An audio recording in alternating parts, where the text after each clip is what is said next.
రాజశేఖర్ రెడ్డి గారి మనవడు వైఎస్ రాజారెడ్డి గారి పెళ్లి జరుగుతున్న సందర్భంలో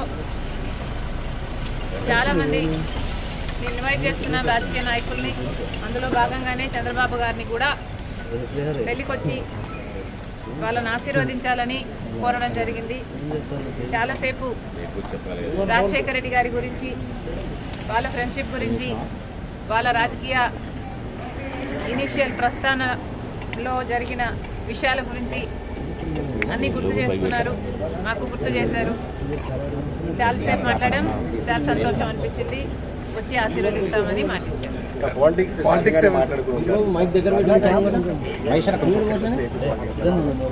లేదమ్మా, యాక్చువల్లీ మోస్ట్లీ రాజశేఖర రెడ్డి గారి గురించే ఆయన ప్రస్తావించారు.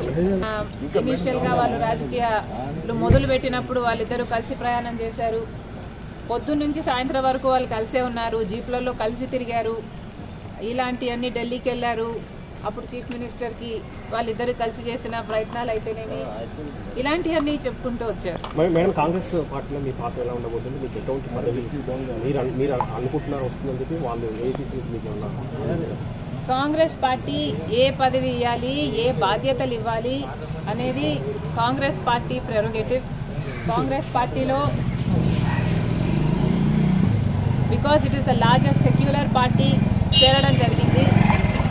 రాహుల్ గాంధీ గారు ప్రధానమంత్రి అయితేనే మన దేశానికి మంచి జరుగుతుందని, కమ్యూనల్ వైలెన్స్లు తగ్గుతాయని రాజశేఖర రెడ్డి గారే రాహుల్ గాంధీని ప్రధానమంత్రిని మనస్ఫూర్తిగా చేసుకోవాలి అనుకున్నారు. కాబట్టి అదే జరగాలి, అది జరిగితేనే మన దేశానికి మంచి జరుగుతుంది అని చేరడం జరిగింది. ఇంకొకసారి చేరిన తర్వాత వాళ్ళ చేతుల్లో మనం పెట్టుకున్న తర్వాత వాళ్ళు ఎలా ఆదేశిస్తే అది నమ్మకంగా చేయాల్సి ఉంటుంది.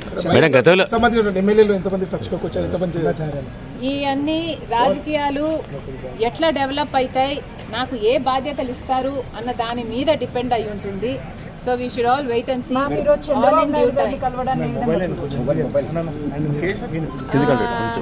చంద్రబాబు గారిని చూడడాన్ని ఏ విధంగా కలవడం ఏ విధంగా చూడొచ్చు అంటే, మామూలుగానే ఒక ఫ్రెండ్లీ ఎన్వైరన్మెంట్లో అందరం చూస్తే బాగుంటుంది. నేను లోకేష్ గారు ఒక ట్వీట్ నాకు రిప్లై చేశారు. ఆ సందర్భాన్ని కూడా రాజకీయంగా చూడకండి. చంద్రబాబు గారికి ఒక క్రిస్మస్ కేక్ మాత్రమే పంపడం జరిగింది. ఒక కేకే కదండి, ఆ కేక్ అంటే మేడం ఇప్పుడు మేడం ఈ చర్చ అంటే ఏంటంటే, let me finish.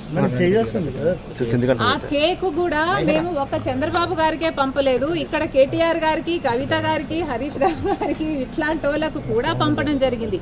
Actually the background is, రాజకీయాలు అన్నది జీవితాలు కాదు, రాజకీయం అన్నది మా ప్రొఫెషన్. మేము ప్రజల కోసం చేస్తున్న ఒక సర్వీస్. ఆ క్రమంలో మేమందరము ఒకరిని ఒకరు మాటలు అనుకుంటుంటాం.